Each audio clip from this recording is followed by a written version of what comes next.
This is Dr. Carroll, and this video is a recursion example using the classic factorial. So here we go. So a factorial of n, if you haven't come across this before, is represented by n exclamation mark. So pretty exciting.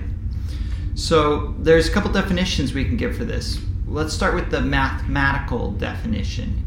Here we have n or 0 factorial equals 1. That's just the definition of how it's defined.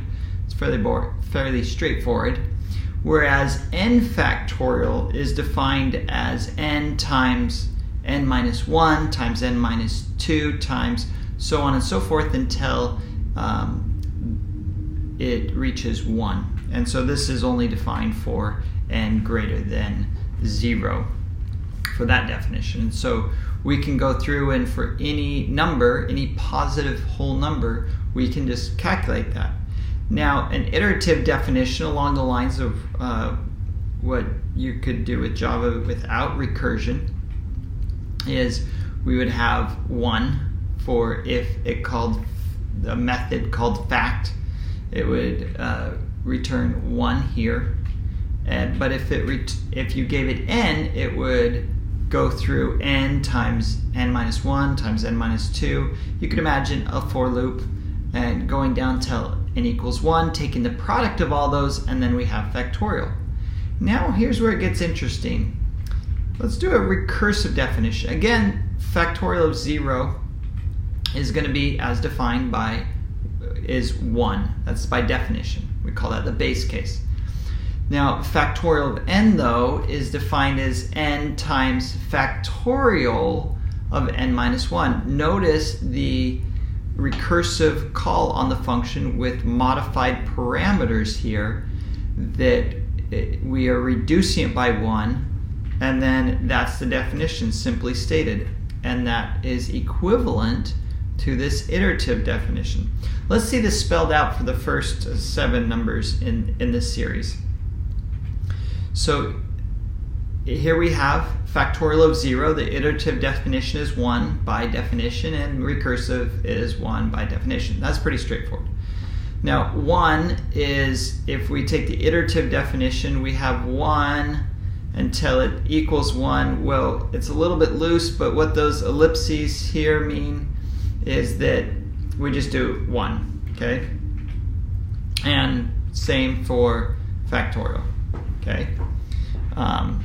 Now 2 factorial is 2 times 1 using the iterative, which is 2, but recursive definition is 2 times 1 factorial. Well, we already know what 1 factorial is, so we don't need to spell that. We don't need to calculate.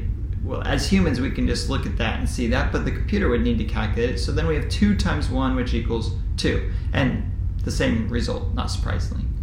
So we go on to 3. We have 3, 2, 1. We're going to get 6. Recursive definition is 3 times 2 factorial, which we can just look up above as 2.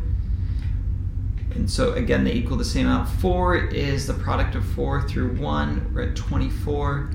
For recursive, it's 4 times 3 factorial, which is 4 times 6, and then equals 24. 5 factorial is 120, or 5 times 4 factorial, and we can just look up above, 5 times 24, 120. And last example, 6 times 5 times 4 times 3 times 2 times 1 is 720. This is the same as 6 times 5 factorial, and we'll just call it recursively. Well, that's 120, but what it's going to end up doing is it's going to calculate this, which is 4 factorial. It's going to end up calculating 4 factorial is 4 times 3 factorial, which is going to end up calling 3 times 2 factorial, which is going to end up calling 2 times 1 factorial, which is going to end up calling 1. And then we would actually hit the base case, and then we'd return 1 here as shown, and then we would return 2 here, shown here, and then that would be 6, and that'd be returned here. And so it's going to make all these calls and then come back. And again, it will equal 720. And this will go on until you overflow the number range for whatever you're using. So let's look at the call a recursive call trace then. If we made a call, say factorial 4, what this is going to be is 4 times factorial 3, as we saw above. And that 3 factorial is going to be a method call, and it's going to add it onto the call stack. And that's going to be 3 times 2 factorial, which is going to be another method call, 2 times 1 factorial, another method call, and finally we get to 1 times factorial of 0, and 0 is by definition 1, and so then this 1 is going to be replaced here. 1 times 1, 1 is here, that replaces 1 here, that's going to be 2, 2 here, this is 6, 6 here, and then replaces here until finally we're able to get the answer, which is 24. All right, let's see some code to see this. Here we have a simple factorial code that I wrote. A simple main class, ask the user for a whole number, read it, and then we call factorial, passing it an initial, get the result. Now what isn't called is factorial iterative, but I left it here to be illustrative. This is what we would do with an iterative method, not a recursive method.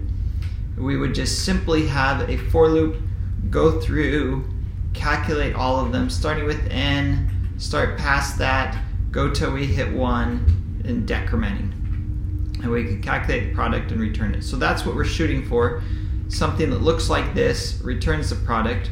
So the recursive definition here is very similar. It's going to have the same structure for each of the same components for the method header, and this one has some print statements to see what's going on.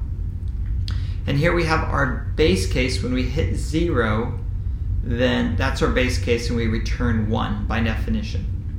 But if it's not the base case, if it's greater than 0, then we set product equal to n times factorial, and this is important, n minus 1. Because if it's just n, we would have an infinite recursion call. And so then what we do is we return product here, whether it be 1 or whether it be n times the factorial of the number less than that. So it's actually quite simple. Notice there's a lot of print statements and comments, so there's not a lot of code here, and it simply captures how to run a factorial. Let's execute it.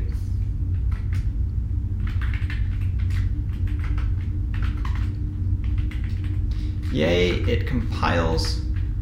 Enter a whole number, we want the factorial. So let's do 4 to make it just like the example.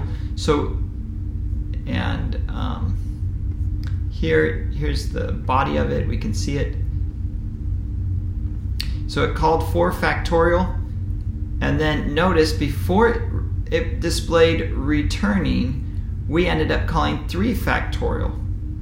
Because when we passed in 4 here, it took 4 minus 1 and it called 3, and so we called 2, or 3, and then from there we called 2, we called 1, we returned and called 0, and then now we return 1, so this matches up, these two match up.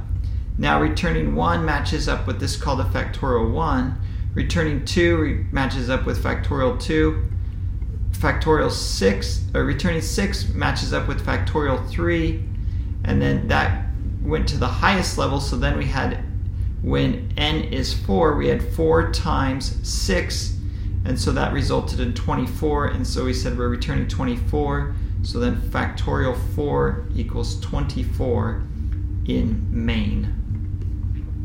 We displayed it in main, and I had the in main there just to make it clear that that's where it is.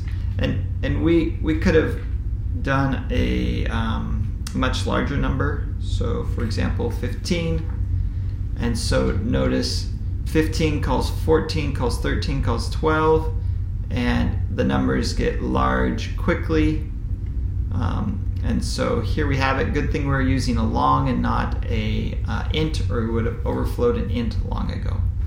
And there you have it. There is a example of recursion using factorial. Hope you enjoyed it.